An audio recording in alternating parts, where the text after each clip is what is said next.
here's a controversial opinion. I don't think Reform did very well in the elections. Now, hear me out. I know that they got Dame Andrea Jenkyns in. They might get another mayoral candidate in as well. I know that they won the Runcorn by-election, but only with 18% of the electorate. And I know that they're winning council seats, which, to be honest, I can't wait for. And they've got control of a council now. Good luck to that area, but it's going to be interesting to see how their theory, I suppose, plays out. They think that it's all going to be DEI. They think they're going to do a Trump, don't they, basically? That they're going to get into a position of authority in that local council and they're just going to strip back everything to find the savings. Of course, the reality is the savings just aren't there to be made, and that they have to now look after the vulnerable in that area, and they have to fill in the potholes.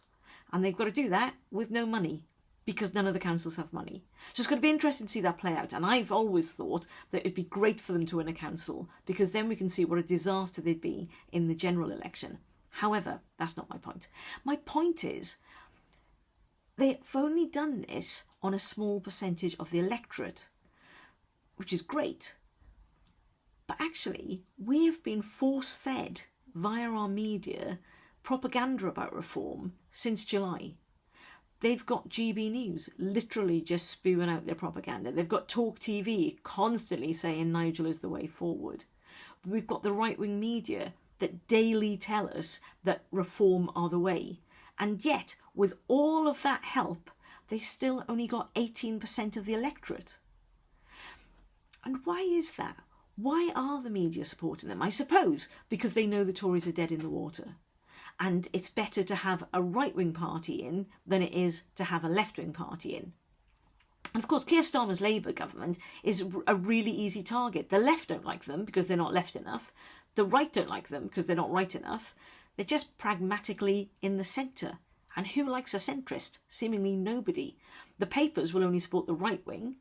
Labour have no media support. I guess they have the Mirror a little bit, but that's waning a bit.